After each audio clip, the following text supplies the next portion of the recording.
She was an advocate for this district. She was one of the people that knew the civil service laws. She knew the codes, and still she was very helpful. And on that note, I hope that the administration is giving this school the monies they need, because sometimes this is the first school in the district that most parents come to. We all can't get into the early childhood, so this is the first school they would come to, and I would hope she has enough money and to buy supplies that's needed to give a good impression to people to realize that their children are learning. Let's see what else we have here. And I want to thank the people who stayed around. They really have to be commended for helping, and that's what Greenburgh is all about. We're a community that help each other, and that's been going years back. We may not talk to each other all the time. We may have quarrels, but we do come together. Lately, I find that the district is changing. It is either becoming an urban school where it's big and impersonal, or it's becoming a country, rural school where people make decisions for everyone. So I hope on that note, and if you speak something that someone doesn't like, there's a lot of retaliation, and that is the buzzword for this district. And I'm not just saying it for myself. I have heard it from many people. And retaliation actually means evil for evil, retaliate in some way. But if you have the power to do something and the other person doesn't have it, it's really not true retaliation. It's really a dictatorship. And I do hope that the board will sit back and take notice and try to bring this district back to where it was before, where a person could call different offices and get a friendly person and get answers, and not being impersonal. I know what happens in New York City Board of Education. It's big. You call and you may get somebody. Somebody may say to you, oh, I'm the superintendent, or I am the supervisor, and they're not. Greenburgh, we knew the people, and they were friendly.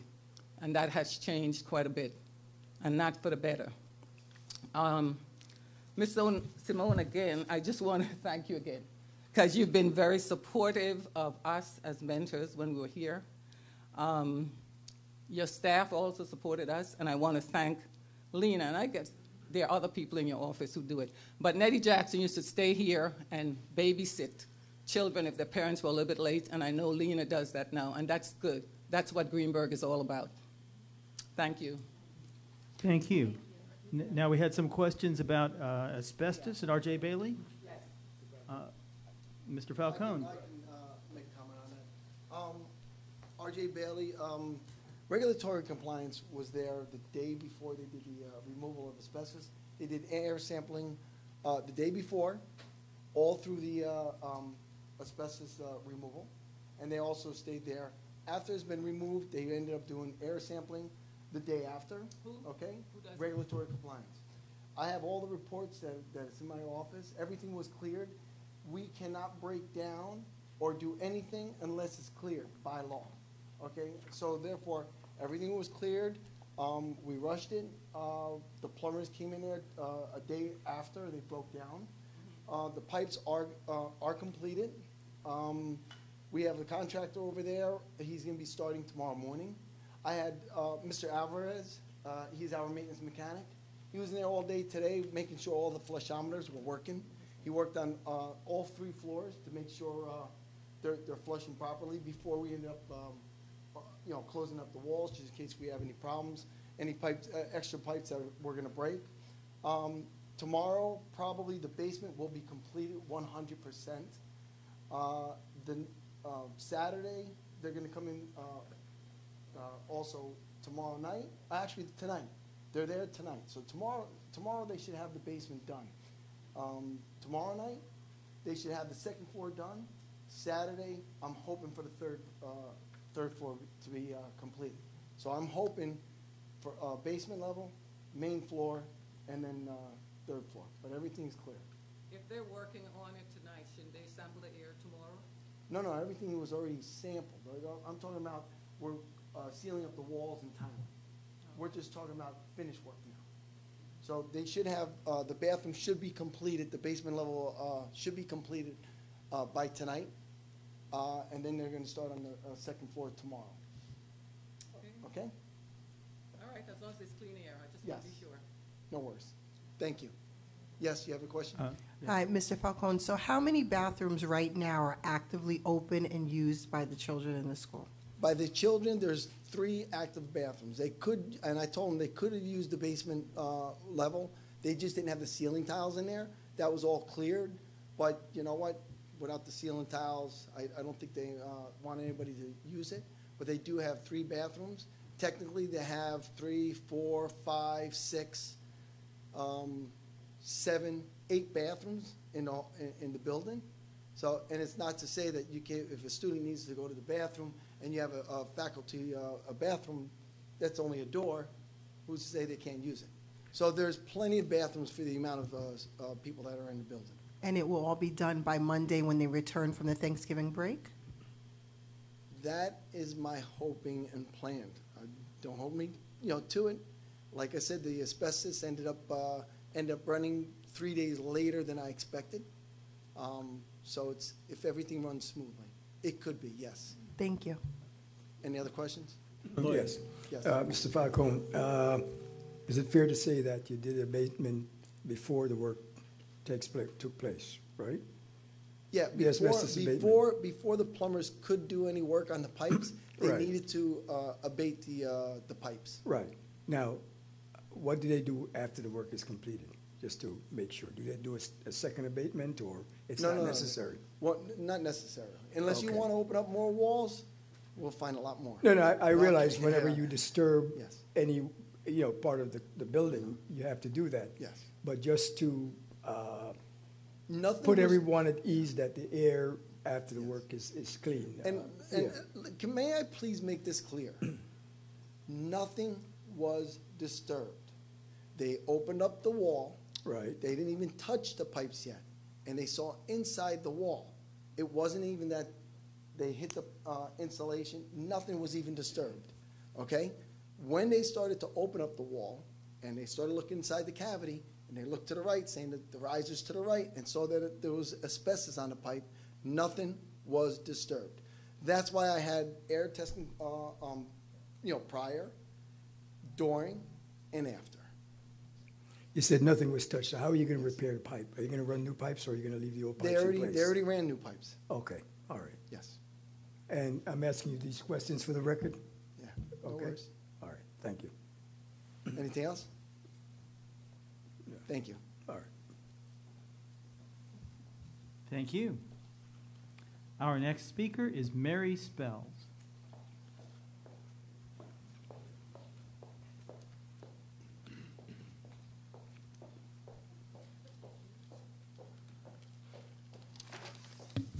Good evening.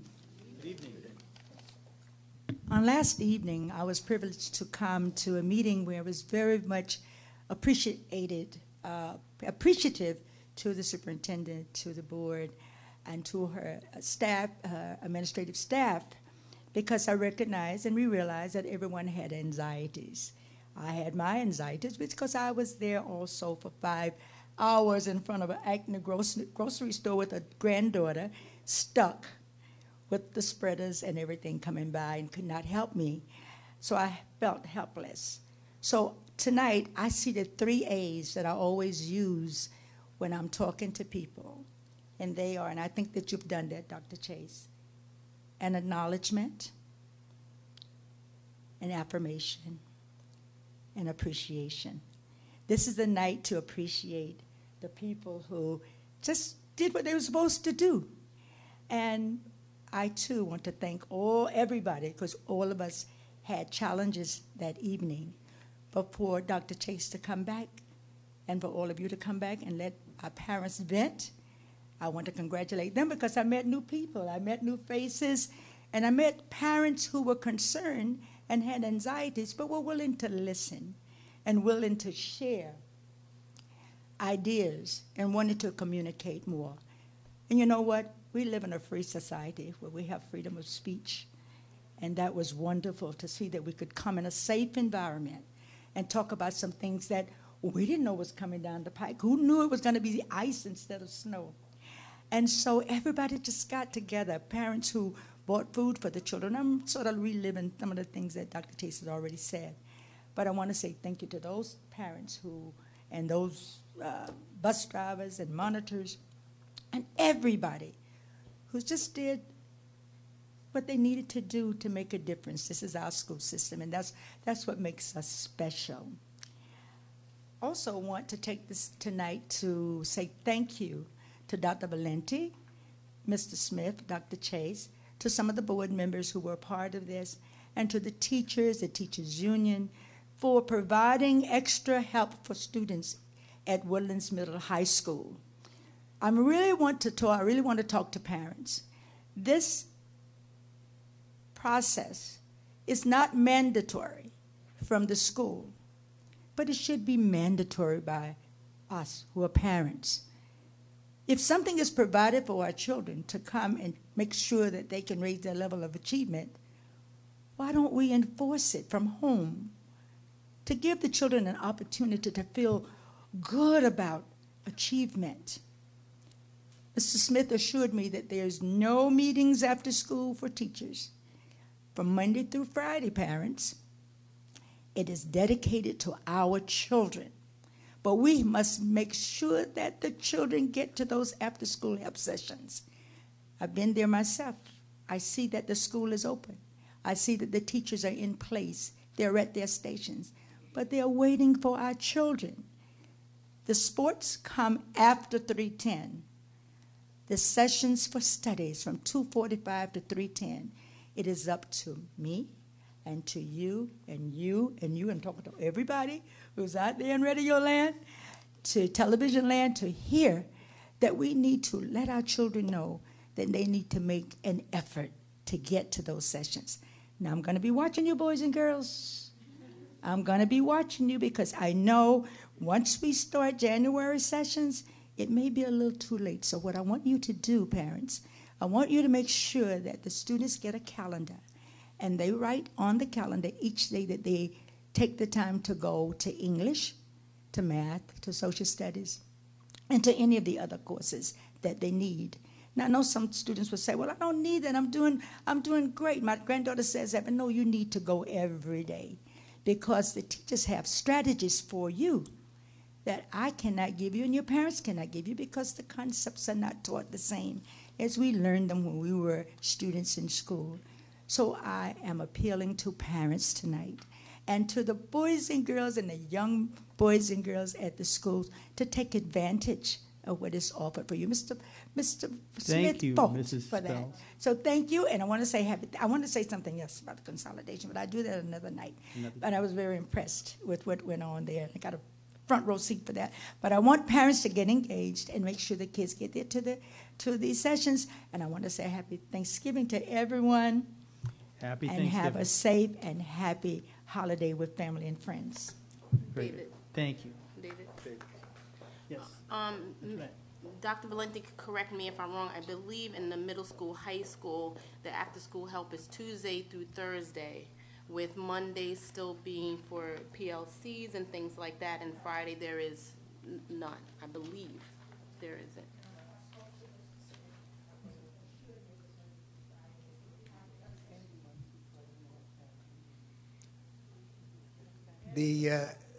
The question on the floor, I think, is what days is after-school help available at Woodlands Middle High School? And the short answer is Mr. Smith does conduct faculty meetings on some Mondays. So on those days, all teachers are expected to be at a faculty meeting, okay? But he does allow for certain Mondays when he is not conducting a meeting or a lead teacher meeting or a PLC meeting. Definitely every Tuesday, Wednesday, Thursday, etc., okay? I think Mary made the point very well that every teacher is in an assigned room, absolutely no meetings after school of any sort are conducted. Teachers are expected to be available to students, no co-curricular, no athletic activity. So that is the major difference from what was happening last year. So we needed this time to ensure that it truly becomes an after-school help period 1 minute was cut from each passing period, and I was with the faculty and some guidance counselors today, and they say it's working beautifully. 2 minutes were cut from each 50-minute period, and those 3 minutes per period gave us that package of time that allows for extra help each day, and then dismissal. There also is a special bus that has been arranged at 3:30 for students who stay for extra help, and we're doing a count each day to ensure that there's a number of students there that can justify the program going forward. We also have asked each teacher to keep a log, and we'd like to check those logs to see exactly what our students are looking for in terms of content area assistance. So there are methodologies at play that we'll be able to report back to you later on in the year. Thank you, Dr. Valente. Yes, Tracy. I just wanted to piggyback off of what Mrs. Spells said. I think it's important for all parents to know, and I know you know this, Mrs. Spells, to be an advocate for your child. I think the mother that was here earlier, I think Romina was her name, that said that we definitely have to get involved. We have to get knowledgeable about what's going on. That plays a big part in your child's education. So if you see that your child has a new schedule at school, which is, I believe, what was the catalyst for the after-school help, you see that your child has a particular schedule at school and there's no time for after-school help, you call, you talk with the teacher, you talk with the principal, and that's what happens. You advocate. And the school hears you, the school appreciates your input, and the school wants to partner with parents so that we can provide the best education for our children. So continue to be an advocate, continue to be involved, and continue to be knowledgeable. Thank you, Tracy. Yes, Cora.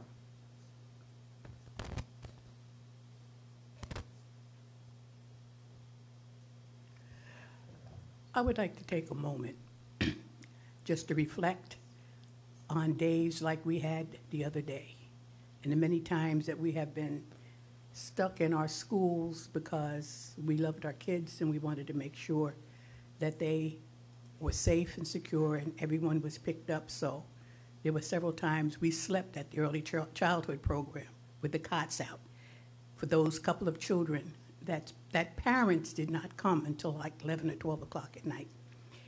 So Ms. Simone and Mr. Mastriangelo, I want to tell you, you take me back because you waited. You were here with these children, waiting for them to come back to the schools.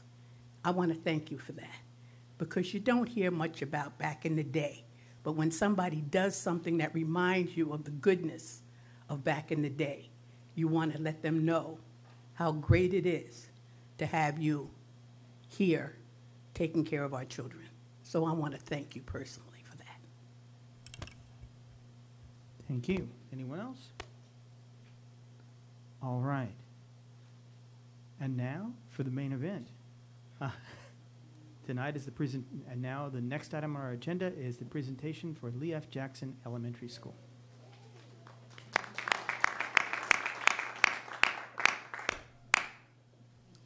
Okay, thank you. So good evening, President Warner, Dr. Chase, members of the Board of Education, Ivy, Central Office staff, and all of our wonderful audience. Thank you for joining us this evening.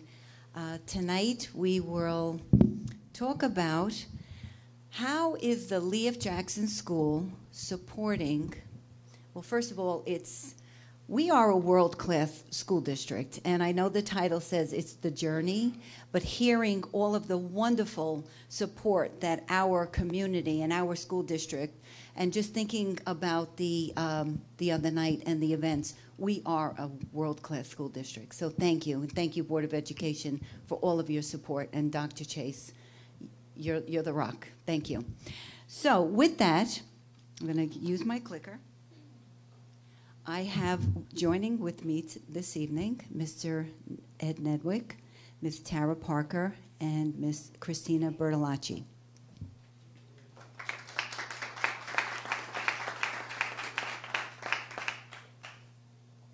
So how is the Lee F. Jackson School supporting the Greenburgh Central School District Board of Education goals and strategic plan?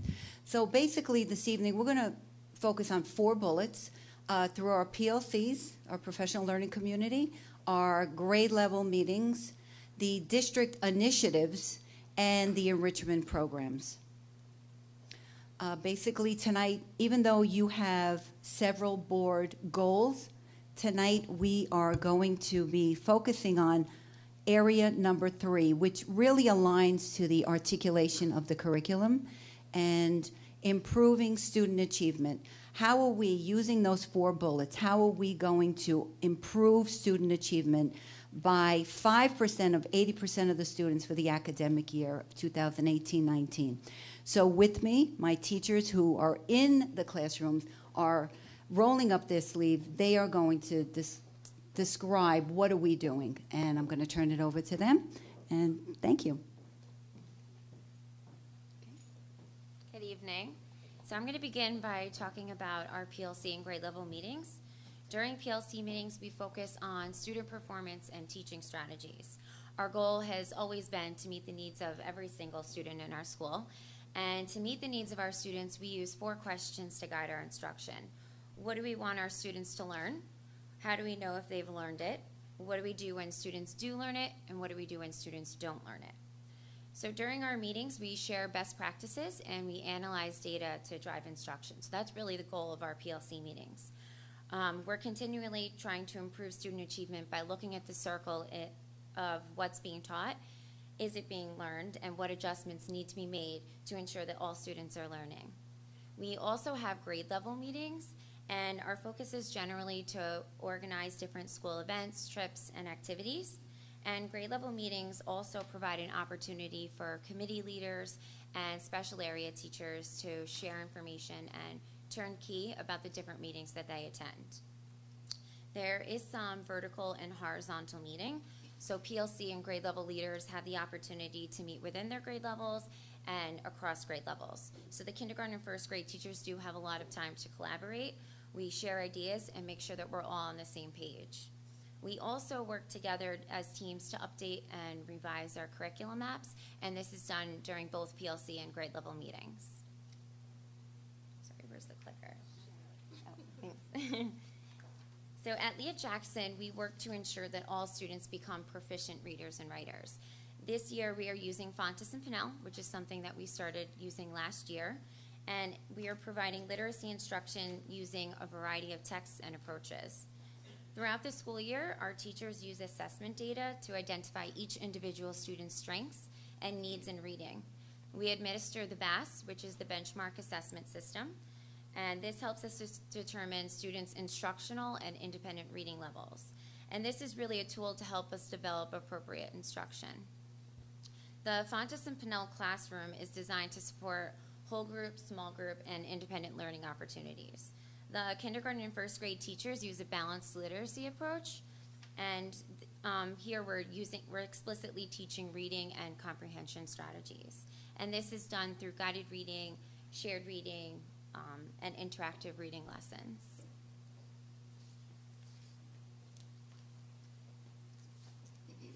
Hi everyone, I'm going to talk a little bit about the writing revolution, also known as the Hockman method. This year, sorry, can you guys hear me? The writing revolution is Lee F. Jackson's new writing program for first graders. We're really excited about this program. The first grade team had the opportunity to go up to BOE this past summer. We spent 3 days up there with the creators of the writing revolution. We learned all about the program, the ins and outs, their core tenets and beliefs, and we learned how to implement the program into our classroom instruction. What we're really excited about this writing program is the explicit instruction that it provides our students. So the explicit nature of it helps us as educators because it's very clear on what we're supposed to teach them, how we're supposed to do it. And so I think that makes us confident with the program, even though this is our first year using it. I think it also helps the students because they understand what to do, how to do it, and when to do it, just because of how explicit it is. Right now, with the first graders, we're working on sentences, and so just building strong sentences and I'm going to give you an example in just a minute on that. The great thing also about the program is that we can use these strategies to go into other blocks of our day. So it's not just the writing block. We're also able to incorporate the strategies from the writing revolution into our literacy blocks, our math blocks, science, social studies, and so on. So it's very flexible. The grammar, we learned, is taught best in the context of writing as opposed to isolation, and that's something that also the program offers. So I wanted to just give you an example of what we're doing with the students. So for example, a simple sentence that we work with, that we started with the students, there's a who and a what. So if I say the sentence, Dr. Chase runs, right? If a student writes the sentence, Dr. Chase runs, very simple, right? Not too exciting. And we'll say to the students, well, what can we add, right? We can add a where, right? So Dr. Chase runs at the park, right? And so we can take it a next step too, and we could say Dr. Chase runs at the park in the morning, so we're adding a when, right? So we have a who, we have a what or a did what, we have a where, we have a when, and we can even add a why to it as well. We could say Dr. Chase runs at the park in the morning in order to keep her heart healthy, right? So the sentence becomes more complex, it becomes more interesting, it becomes more fun for them to read as well as write. So just an example of what we're doing in writing. And then our Math in Focus program. This is a program, Singapore Math Approach. It was piloted 2 years ago at Lee F. Jackson. And last year was the first full year. The first grade team used it last year. This is our second year with the program, and it's really coming into its own. So it focuses on real-world and hands-on experiences. And I think one of the great things about this program is that it's closing the gap between what students see in the classrooms and what they see in the real world. Before, a lot of programs were just theoretical in nature, and the skills couldn't be applied when they get, outside or when they're with their parents or family. But this stresses a lot of real-world and hands-on experiences, which is great. Supports the Common Core standards. It's research-based. And it provides a deeper understanding than a lot of the programs we've had in the past, which provide just kind of a superficial exposure to a lot of the content. And also a component of our math block is Daily 3, which follows our UDL framework, and gives students a lot of choice to choose activities that best fit their respective needs. And with that, I'm going to pass it over to Ms. Bertolacci with iReady and Alpine. So as many of you know, we are using iReady Diagnostic and Instruction, which provides our students with online lessons in both reading and math. The kindergarten and first grade students take the diagnostic 3 times throughout the year, and after students take their first online assessment, they receive personalized instruction based on their own individual needs. Here at Jackson, the students go to the computer lab 3 periods per cycle, and we're also using iReady in the classroom during different learning centers. The kindergarten and first grade teachers monitor student progress, and we use that data from iReady to drive instruction. Students can also use iReady at home. Now the goal is for students to receive a minimum of 45 minutes per week in both subject areas, and in our school we're providing more than the minimum of 45 minutes. This year, we also started using Alpine Achievement. Alpine allows teachers immediate access to data. So the data that can be integrated into Alpine are all mandated state assessments. Here at Jackson, that would be the NYSESLAT, so the New York State English as a Second Language Achievement Test. And it also incorporates district-level assessments. So for example, the iReady. We also upload data for the Fontes and Pinnell assessments, foundations, and the cognitive ability test scores are all uploaded as well.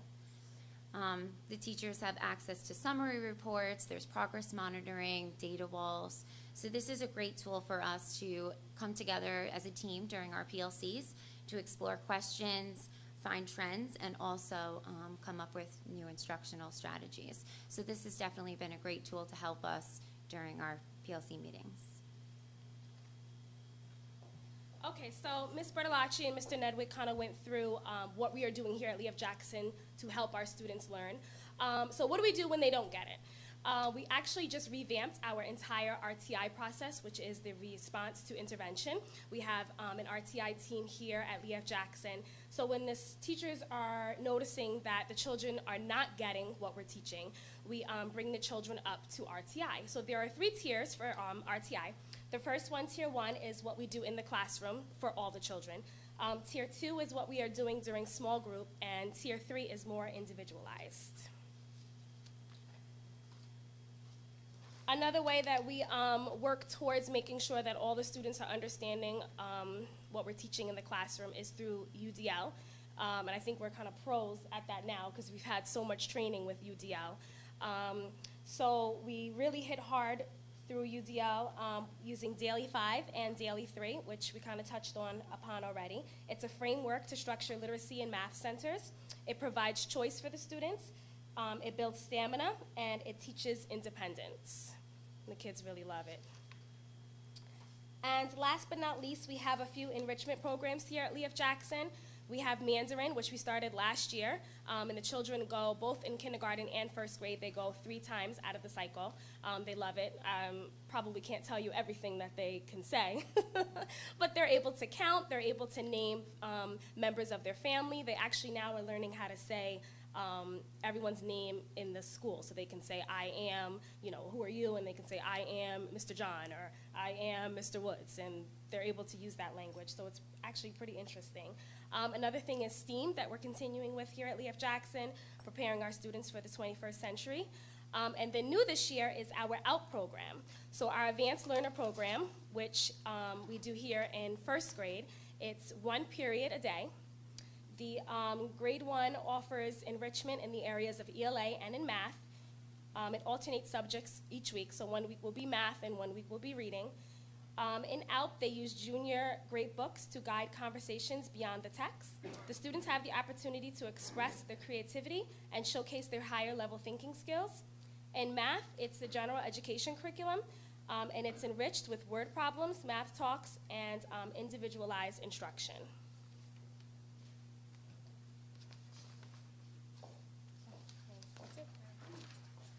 So thank you. That was our Lee F. Jackson presentation.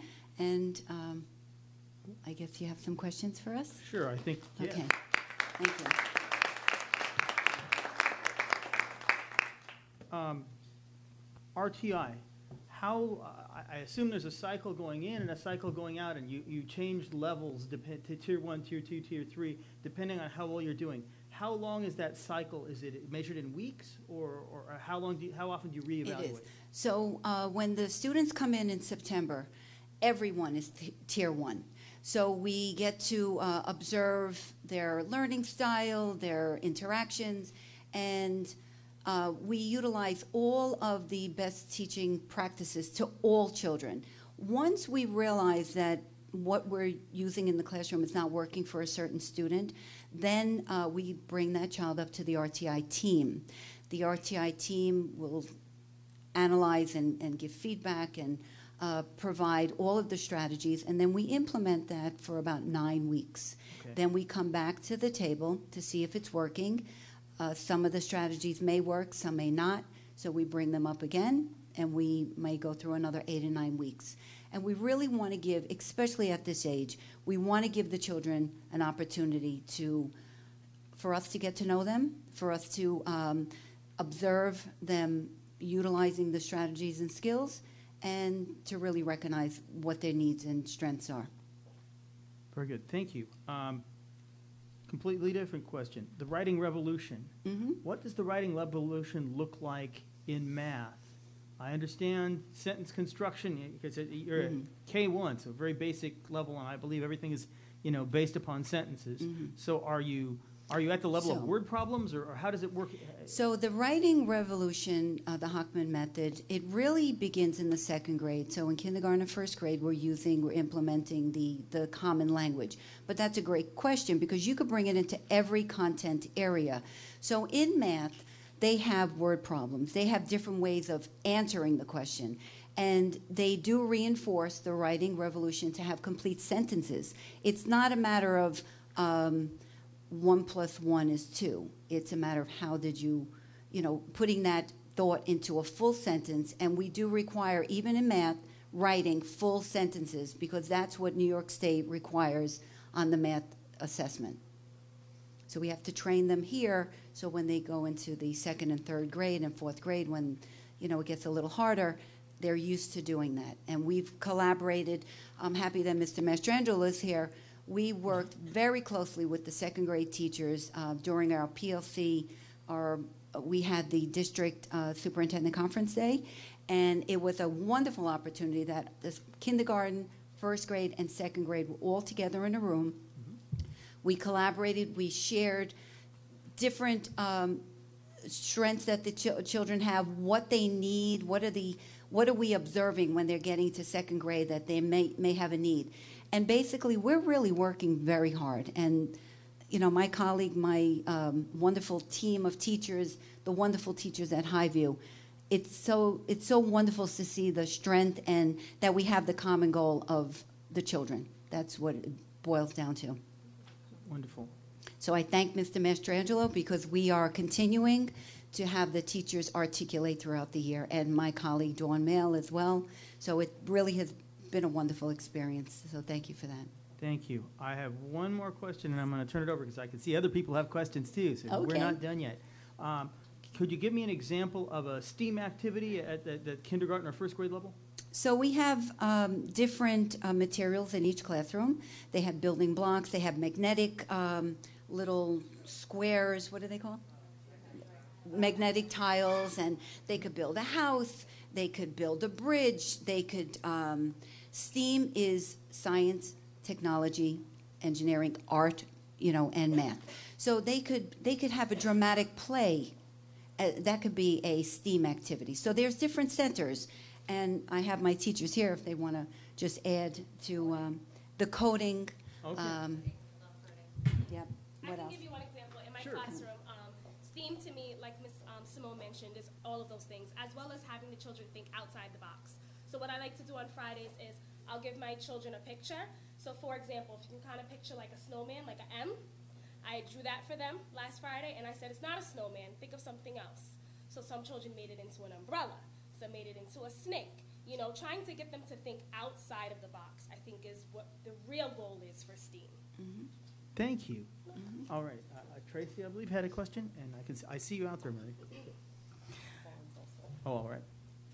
So, as you know, the Board of Education, we're elected officials. We represent the community as a whole here. We're not all educators, which is something that comes into play when we hear presentations if it's not clear and concise. And this presentation was very clear and concise, so I appreciate that. Thank you. And who are your staff? I see many of your staff here. I'm wondering who everyone is, what they teach, what level they teach, and what they do. Okay, so Ms. Parker is a 1st grade teacher. Mr. Nedwick is a 1st grade teacher, and Ms. Bertolacci is a kindergarten teacher. And then I have many staff in the audience. I have my team of Ms. Bucci is our speech and language pathologist. I have Ms. Matrenko is our reading specialist, RTI facilitator. She wears many hats. We have Ms. Gary here, who is a kindergarten 1st grade special educator. Ms. Chifreda Newly Amadeo, 1st grade teacher. Ms. Dana Bill, special educator. And Ms. Joan Mayberry, who is a 1st grade teacher. Did I get everyone? Okay. Wonderful. And, Mr. Thank you. Woods back there, and Mr. John. Thank you, Ms. Simone. You're welcome. All right. Let's go for Mr. Barnes first. I'm curious about the Alpine Achievement Program. Yes. So data all in one place. I was wondering where that place is. Is it external, or do we have a local server? I'm just curious. It's, well, I'm not the technology director, so I don't really know where exactly it's stored, but it is web-based. Okay. And the individual student folders, what kind of artifacts or information are you storing there? I guess it depends on the grade level. So for our school, we have local assessments, which would be your foundations, your Fontes and Pinnell, some math assessment. It could provide any assessment that you want to put in. It's very teacher friendly, and it gives you wonderful reports. It gives you data walls. And what we love to do is show it during our PLC. So the teachers, because the children are all of our children, they look at the data, they look at where every child falls within the grade, and then they're able to, work backwards with that information. Great, thank you. Mary?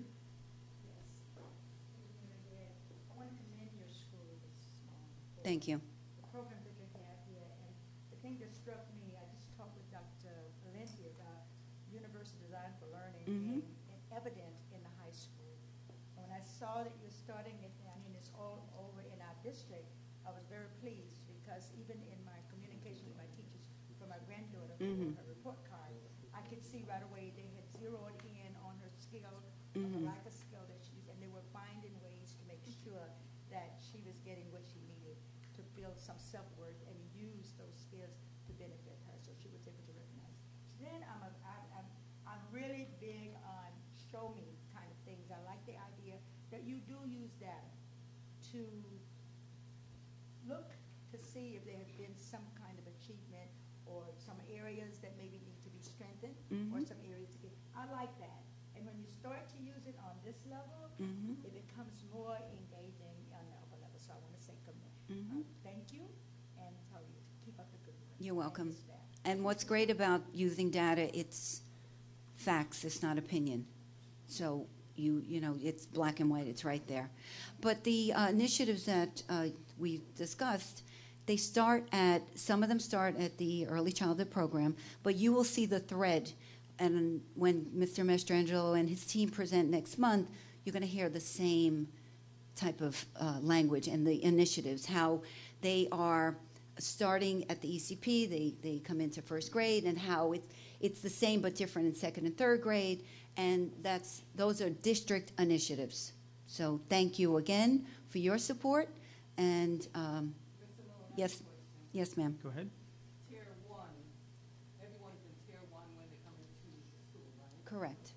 Okay, how does a teacher, by her observation, or does she test them to know they need extra help? That's one question. I have another one. How are the teachers chosen for the Tier 2? Those that help the children in Tier 2. Okay, so Tier 1, as I indicated earlier, is the whole class. So a teacher will do some observations. She may give a class test. A child might struggle in certain areas. The child might show fine motor skills, that they're weak in the motor skills. They may have some indication of speech delay. And we have fabulous experienced educators that use their knowledge to determine, and that's why we bring them to the RTI team. What was your other question? Well, the same thing. How are they chosen in Tier 2? Who's that help? Okay, so we have our reading specialist, our speech and language specialist, our OT specialist, a school psychologist, social worker. Those are the team that will bring, even our phys ed teacher, if there's some motor skills, he may be developing those motor skills in phys ed. So that's the team, and depending on what the child's need is, that's the person who will be working with the classroom teacher. You're welcome. Any other questions? Thank you. Okay. Oh, wait, Dr. Valente? No, I don't have a question, Mr. Warner. I just wanted to perhaps shed a little bit of light on the Alpine system since Sure. you asked the Yes. question. I'm not the district technology director either, but I think it's, that will become evident very shortly. But I think it's important for, the board to know that it is a student-friendly platform. That is to say, the teachers like it because it puts right on an iPad data about their particular class or grade level. So you heard tonight a great presentation on Fontes and Pinnell, benchmarks that are set at K and 1. You heard the writing revolution. You heard iReady data. That interests Jackson staff, so all of that data is available for them. So when Ms. Bertolacci conducts a PLC, they can bring their iPads and they have access to student performance right there. So it's a student-friendly platform, and sources like Lyric and other sources, the State Education Department put data into it, and from that we coordinate it working in conjunction with this contract agency. Wonderful. Thank you.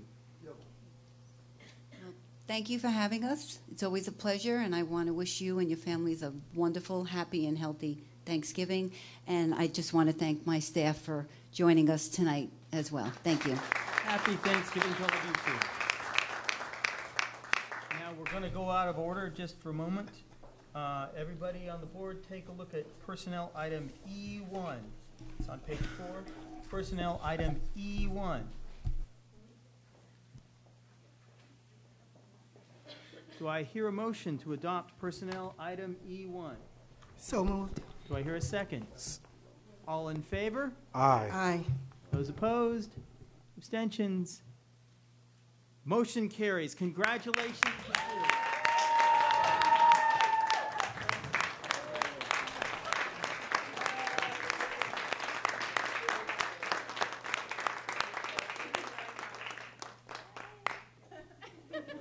Did you want to say anything? Speech. I want to say thank you. I think it's fitting that it's Thanksgiving season. I'm incredibly appreciative and grateful to be a member of Greenburgh Central School District. And I've grown so much in the last 3 years. I've had so many opportunities. I think Ms. Simone, my amazing colleagues that always support me. And I'm just looking forward to continue to grow and develop as an educator. And I'm also incredibly grateful to my amazing, inspirational students. And they teach me so much. So thank you. I really, really appreciate it. Thank you.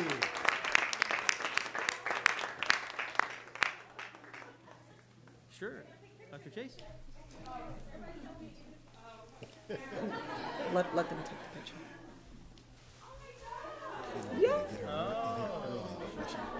She wants to see the rest of the meeting and changes her mind.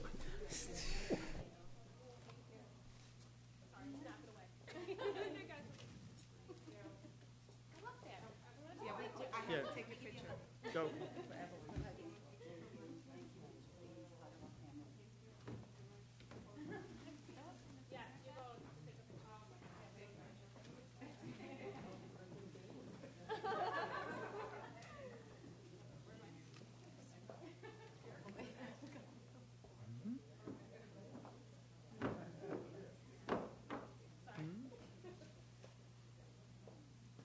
Would you like to do that? All right, the board would like to join you. Stay where you are.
All right. The next item on our agenda is the superintendent's report. Dr. Chase? First, I want to congratulate Ms. Geary for a job well done and for earned tenure. Tenure is something that we just don't give away in this school district. Ms. Geary, I remember hiring you. I remember the first time you walked into my office. And I also remember Ms. Simone giving you such a glowing recommendation before I made the recommendation to hire you. And since then, you challenge your students to a degree that a person who does not know them would do that. I follow you on Twitter, and I'm a fan. I'm a fan because I watch you introduce children who may have some challenges, enjoy your work, enjoy being with you, enjoy learning in your classroom. That's who you are as a teacher. You came to us from New York City, well-trained. You've brought a wealth of knowledge to Lee F. Jackson, and Lee F. Jackson is a better place because of you. So I thank you for all that you've done, and congratulations. I want to thank the Lee F. Jackson team for their wonderful presentation today. I want to just reiterate, as I've done in the past 4 years that I've watched you all present, maybe 5. I keep forgetting. It's not fluff. What they showed you is real, and they didn't show you everything. Anyone can come to this school on any given day and see exactly what was presented. Job well done, Lee F. Jackson team. Very proud of you.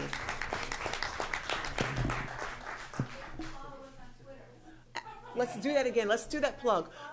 I think all of these teachers are on Twitter, because I follow all of them and I'm a fan, and we kind of follow each other. But yeah, definitely follow them and see what's happening in their classroom. It's real. Children of that age can't fake it. It is absolutely real. So please follow them, see what it is that they're doing. It's amazing work, and they push the children and challenge the children beyond expectations, and kids rise to the occasion.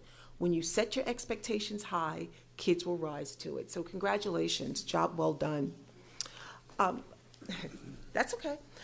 I just want to just share something, because a few people spoke about last Thursday, and I do know that we need to talk about next steps as opposed to rehashing it. It's time.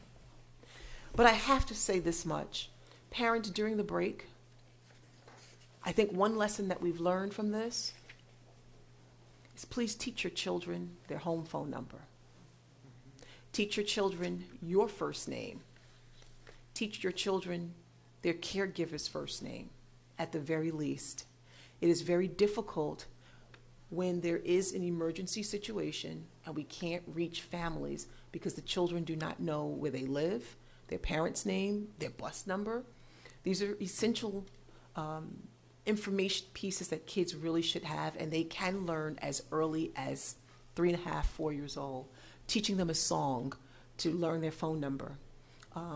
Teaching them, and we can do this through the identification of numbers, the identification of letters, letter formation, teaching them their parents' name.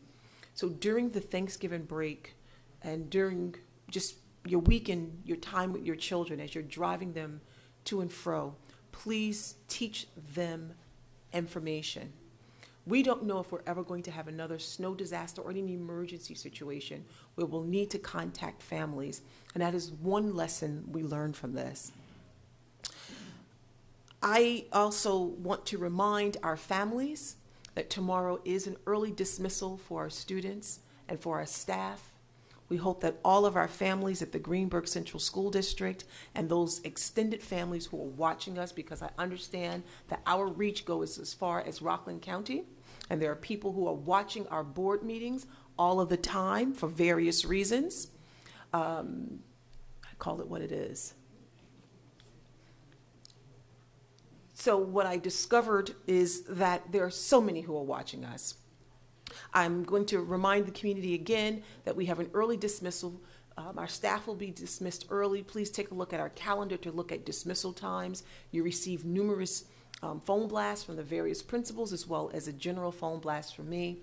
Please also keep in mind for our early childhood families, the ECP afternoon classes are canceled. I hope everyone will enjoy a peaceful, restful,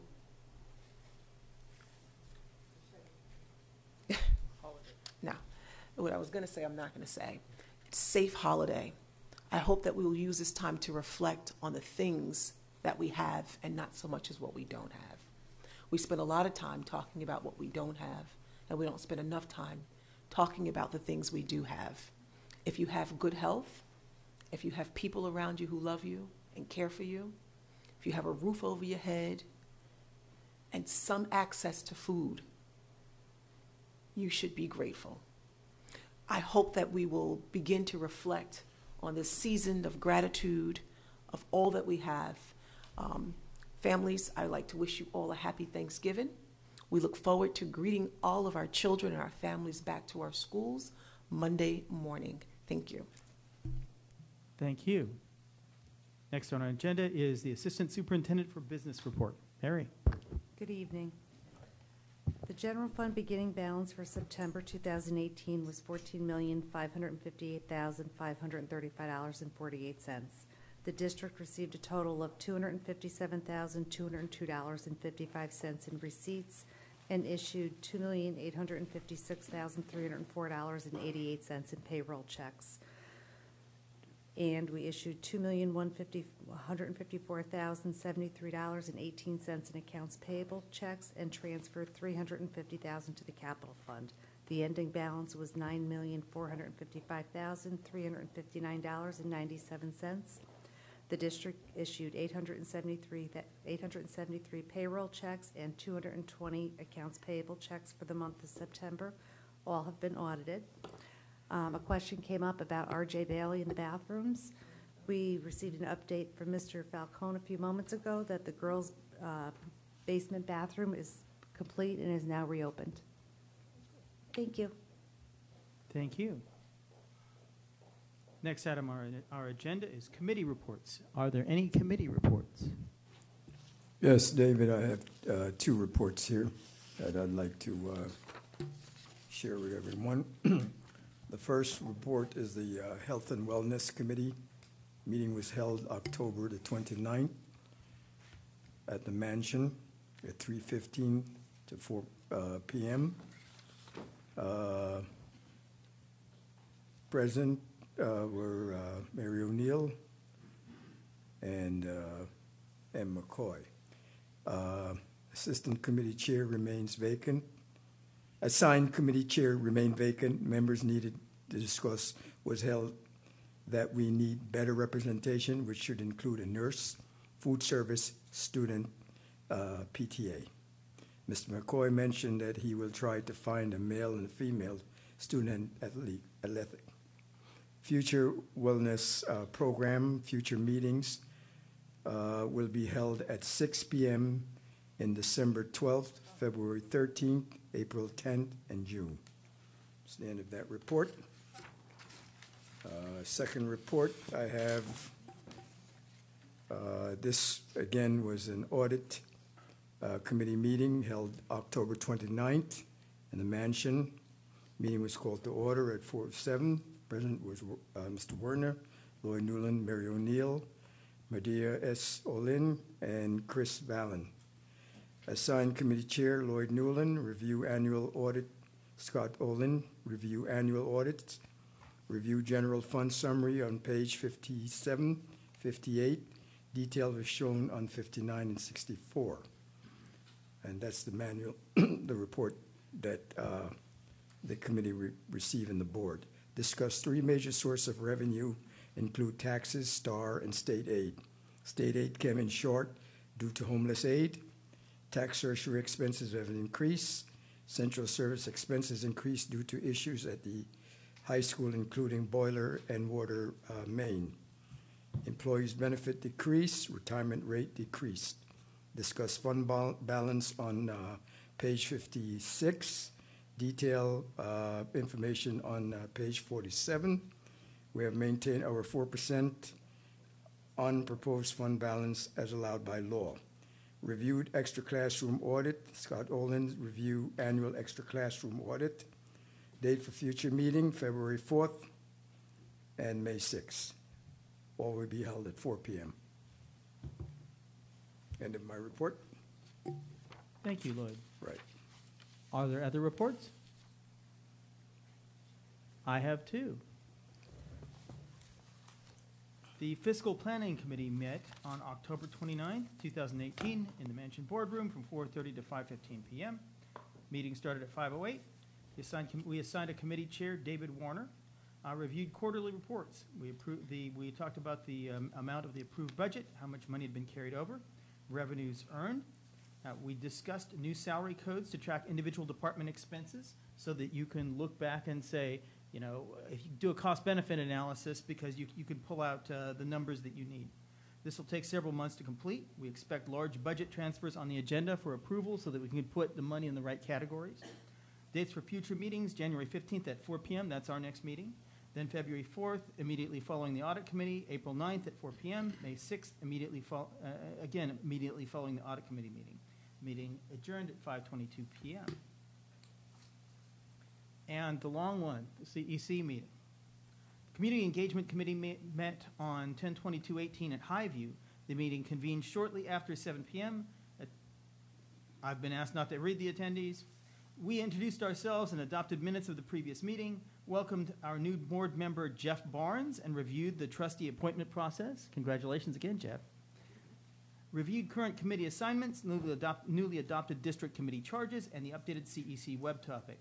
Noted the current state of ongoing Edgemont Incorporation legal issues, looked briefly at a list of upcoming GCSD events, reviewed portions of the Warburg Campus Consolidation Final Environmental Impact Statement, FEIS, dealing with traffic concerns, heard community comments and concerns regarding Lee F. Jackson expansion and new school impermeable surface water runoff, consolidation in traffic at Saratoga, Juniper Hill, and Russell Streets, possible additional access to the Warburg campus through Juniper Hill Spur, with positive comments on that, methods of appealing to bond voters who have no school-aged children, adding people from civic associations to the CAC, that's the Construction Advisory Committee, the need for town input on traffic and related campus consolidation issues, involvement of the Fairview Fire Department in the secret process, delaying the bond vote, and delay for delay's sake is useless, delay to coordinate with the town is useful, the Fair Street Sidewalk Project, where they're adding new sidewalk on Fair Street, and that should be done by spring if all goes well from the town.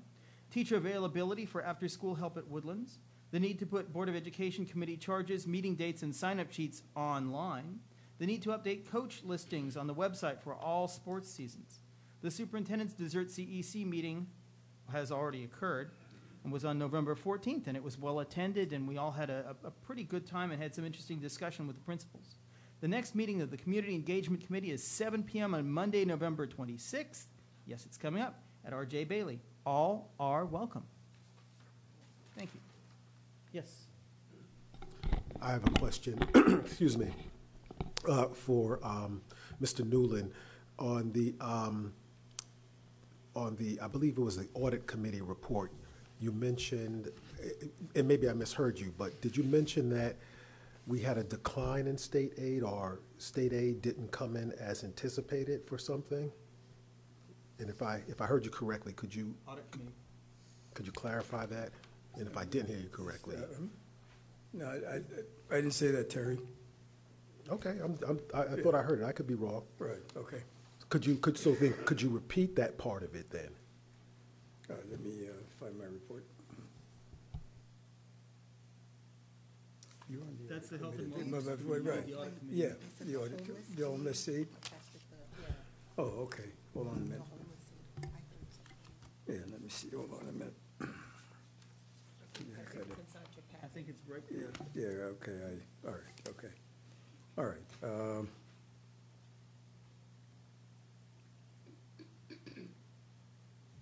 It was specifically about state aid, because obviously, you know, I'm just always curious when I hear that. So that's what I was referring to. Yeah, it says state aid came in short due to homeless aid. That's what, yeah, I said. Okay, that's what I thought I heard. Okay. So if you don't have an answer for that, could we have an answer in our packet for Friday as to why that happened? Why homeless aid decline? Okay. You have the answer, Mary? Yeah, it would Why decline. state aid declined? Is state Right. aid The- due to the ho- Due to homeless aid, that would just mean that we had less homeless students. Right. Okay. Thank you. Yes. Were you done, I'm sorry. So we basically get a certain amount per homeless student Student, yeah. that comes to the district, and then we had a decline, so then the money went away. Okay, thank you for clarifying. All right, any other committee reports? Hearing none, we move on to approvals. Instructional personnel items. Do I hear a motion to to approve the all instructional personnel items except for E1 presented to the board for approval this evening. So move. Do I hear a second? Second. All in favor? Aye. Those opposed? Abstentions? Motion carries. Non-instructional personnel items. Do I hear a motion to approve the non-instructional personnel items presented to the board for approval this evening? So moved. Do I hear a second? Second. All in favor? Aye. Those opposed? Abstentions? I believe the motion carries. Board action items. Do I hear a motion to approve the board action items presented to the board for approval this evening? So move. Do I hear a second? Second. All in favor? Mr. Warner, can we have discussion? Discussion on the motion. Go ahead, Tracy.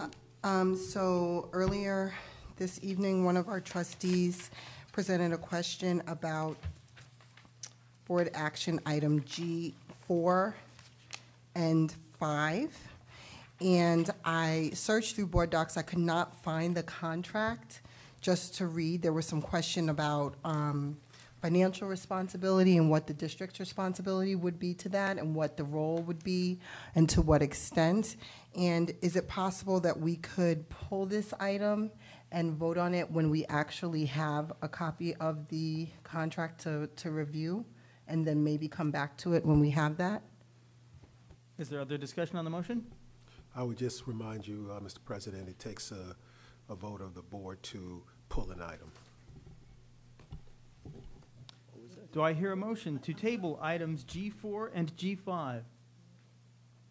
Who tabled it? didn't hear Nobody what's else. going on down there. I didn't hear your comment, Mr. Williams. No, I just said to Mr. Warner, I said that in order to pull an item requires a majority of board members to. All right, I'm sorry, I didn't hear that. But what are you pulling?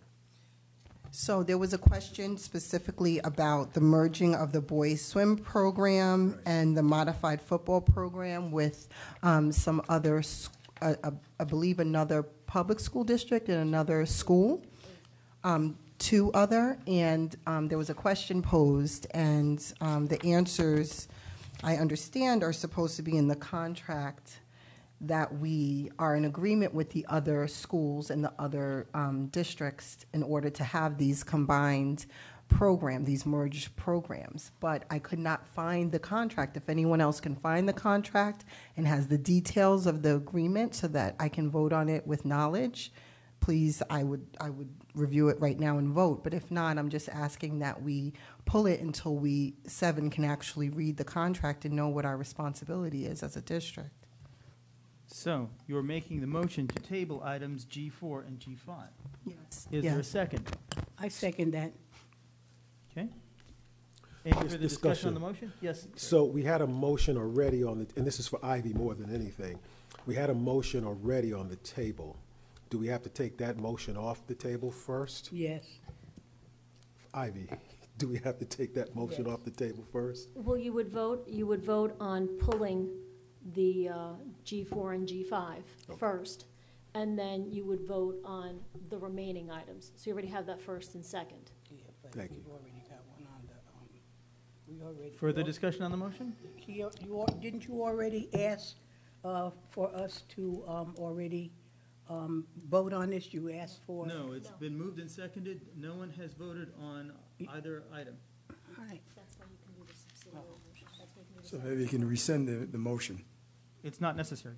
All right. All right. Ivy, could you poll the board on tabling items G4 and G5?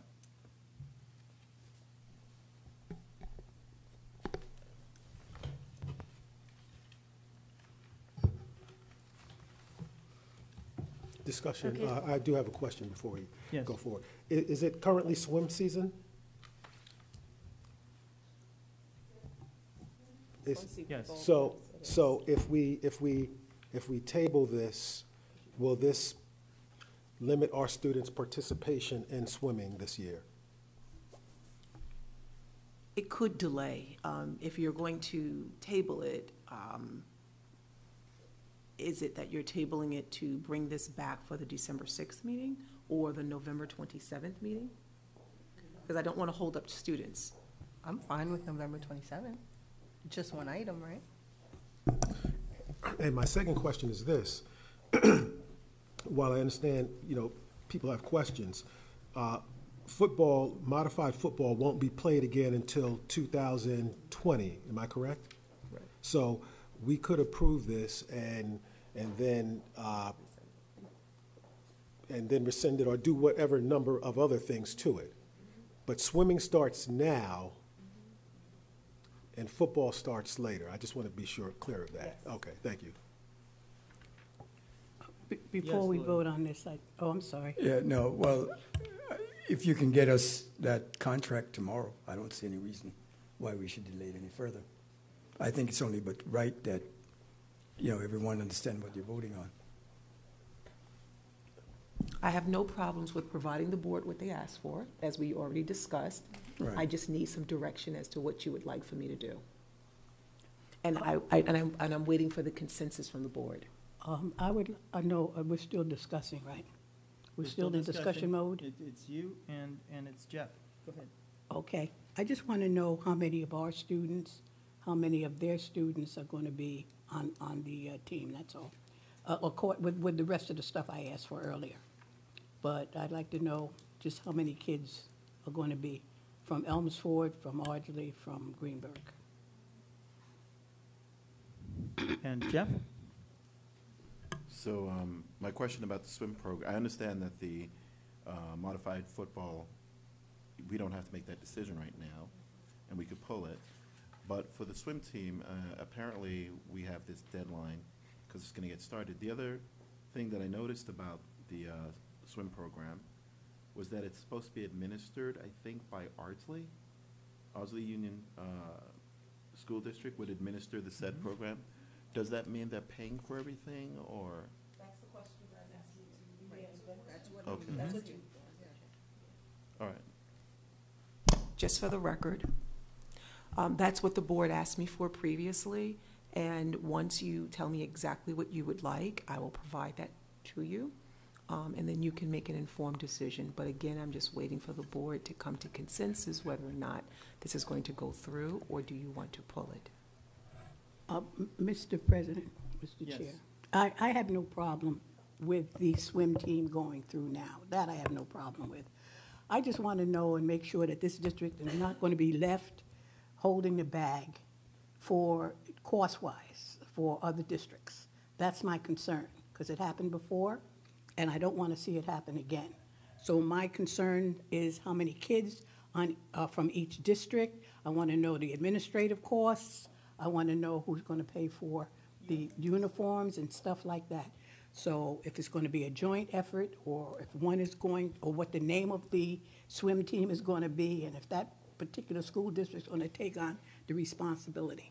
So that's all I need to know. But I have no problem voting on it tonight. We can hold off on the other one, though, the modified, yeah. So wait, let's see, who seconded this motion? It was you, I right? did, yeah. Are you withdrawing your second? Why would I withdraw it? Okay, so we have a motion on the table to table these two items. So we're gonna vote, we're right now at the point we're gonna vote it up or vote it down, or you can withdraw it. I'm not gonna, I mean, I can vote any way I want to. I can second something and vote any way I want to. That is correct. So your preference is to go forward and vote on it. Ivy, could you pull the board? Okay, on the motion that was made by Ms. Mayer, seconded by Ms. Carey, to pull items, business items G4 and G5. Mr. Barnes? I'd like to go forward with the swim team, but I would, and I don't know how to make this motion, but I would like to motion that There's a motion on the table, so, on the floor, so you have to, you can So- vote this one down and make a separate motion afterwards. Okay. So what is your vote? So my vote is no, because I'd like to separate the two. Ms. Darden Cintron? No. Mr. Williams? No. Mr. Newland? No. Ms. Mayers? Yes. Ms. Carey? Mr. Warner? No. Motion did not carry. Jeff, do you wish to make a separate, another motion?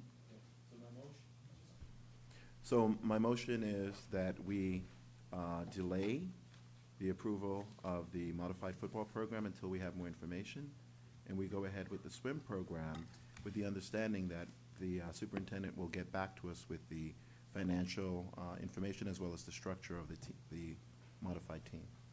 So your motion is to table item G5? That's correct. Yes. Okay. Do I hear a second? Second. Can I have a discussion? Yes.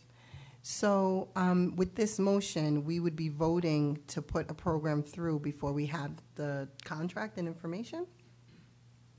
The motion would be to table. The motion takes it off the agenda, so we're not voting on it tonight. I'm talking about G4. G4, correct. At the moment, G4 is back in. No one's Right. made it- So we would be voting on G4 tonight without seeing the contract. I believe Ms. Correct. Carey People just can vote yes or listed no. a bunch of things that Dr. Chase said she would provide us with, but we don't have any of that information available, and we're voting on it. At the moment, we're voting on item on tabling item G5. Then we'll come back and vote on that. Dr. Chase, would it delay the boys' swim program if we did not vote on G4 tonight, yet when we come back for our special meeting on Tuesday, we voted for G4? Well, apparently G4 is back on the. Right. That's my question is, if we get the contract tomorrow or as soon as possible, or get the answers to these questions as soon as possible, and we're having a special meeting on Tuesday, we could still vote on this on Tuesday. Would that delay the boys' swim program?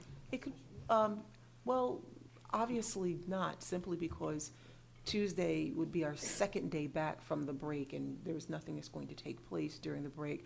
I just want to be clear with the community, because there's a lot of terminology that's being used, and I want to be clear about contracts. When we put items on the agenda, there's always backup. I'm not really sure if the backup was provided, Ivy, for these two items, but I know I signed a cross-contract, and I'm not sure if the backup was provided. It wasn't a cross-contract, it was a letter of intent that has to be sent to Section 1. And Okay. all it says is that, do you want to participate, and these are the participants. Sure. So my question is, typically when we do this, isn't that part of the packet in terms of backup, so that the board can see what was signed in terms of the letter of intent? The letter of intent was not provided to the board. Okay, well, it really, okay. So that's the holdup. So I just want to make it clear that there is a letter of intent, and for some reason, it was not attached, not that it was done purposely, because I just want to make sure that we're not putting that information out, that it was done purposely, and I'm asking the board to approve something without providing them with backup. The general practice is that whenever I give the board or provide the board with something on the agenda, backup is provided. If the board is comfortable reviewing the backup more, that's perfectly fine. It's their prerogative. I just need clarity, now that we're on the modified football piece, I just need clarity in terms of what information you need so that I can provide it to you so that you can make a more informed decision. My job as superintendent to the community is that I give the board everything that they need so they can make informed decisions. The board, I do not want my board to vote on something in which they don't have enough information or there's question, because that's not what we need to do. So I need clarity to know what it is that you'd like for me to provide you with for football.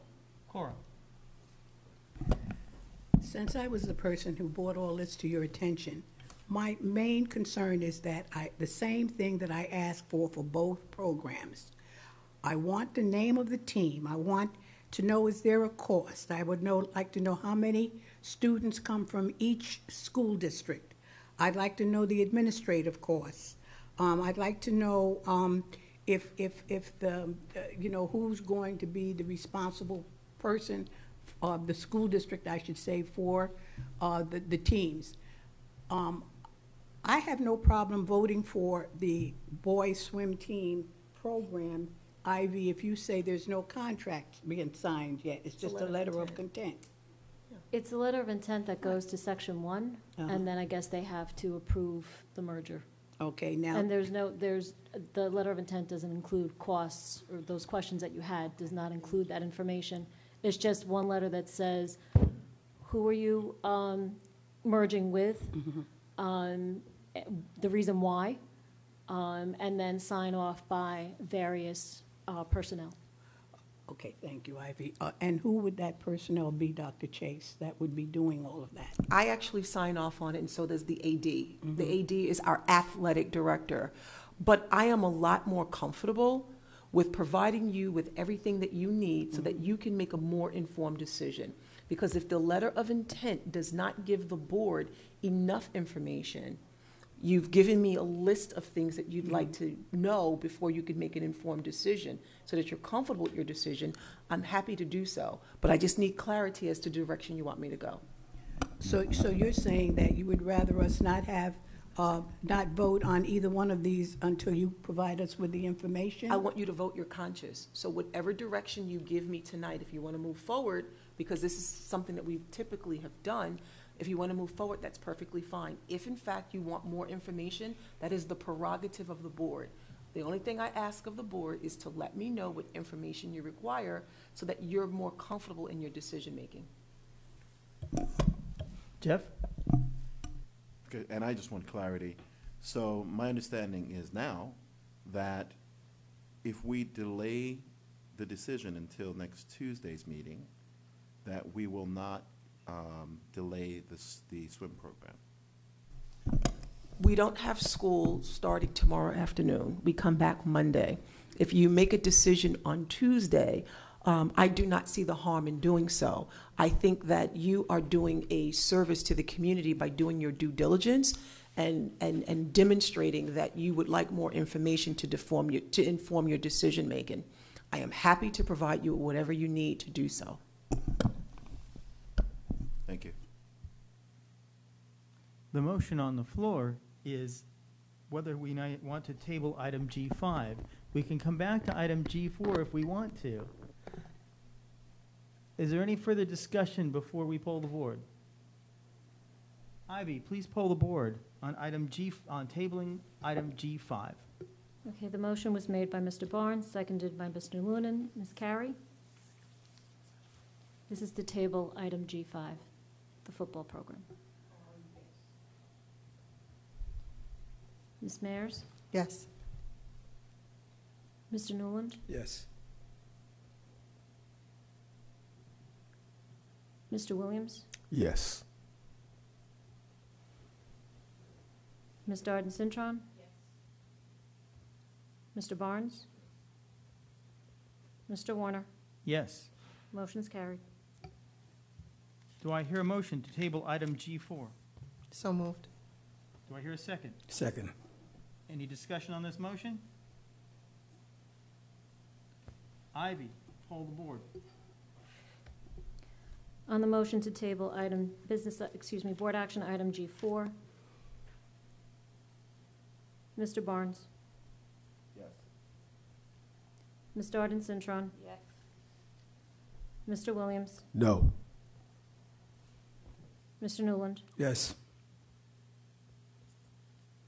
Ms. Mayers? Yes. Ms. Carey? Mr. Warner? Yes. Motion's carried.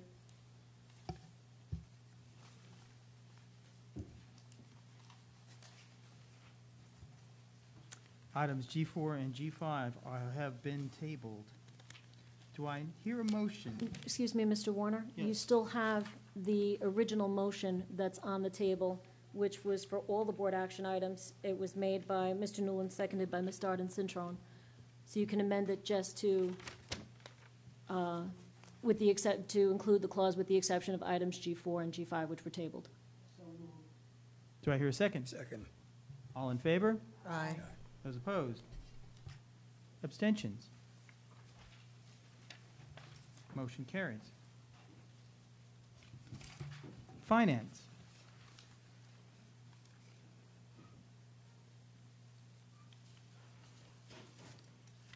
Do I hear a motion So moved. to adopt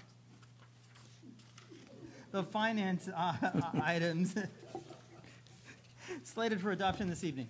So moved. Do I hear a second? Second. All in favor? Aye. Those opposed? Abstentions? Motion carries. Business items.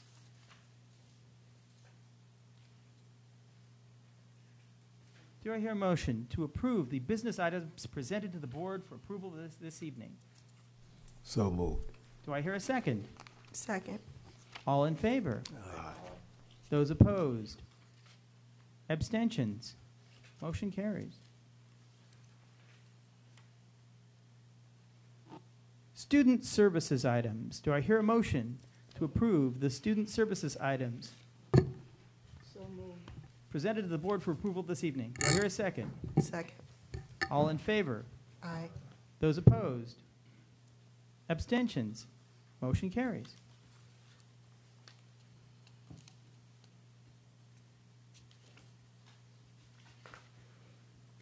Closing items. Discussion regarding the Greenburgh Housing Authority pilot agreement. We do not have our lawyer present tonight, but we anticipate further information coming back from the town board, and we will consider this matter at a future meeting. New business. Do I hear any new business? Some. Cora? Miss Simone, I wanted to tell you how lovely and beautiful your cafeteria is. The lovely bright colors and all of the nice bright murals you have over there, the floor, the wonderful tablecloth with the nice leaves. It's just nice and pleasant to be in a nice, colorful place. Makes you stay awake. Thank you.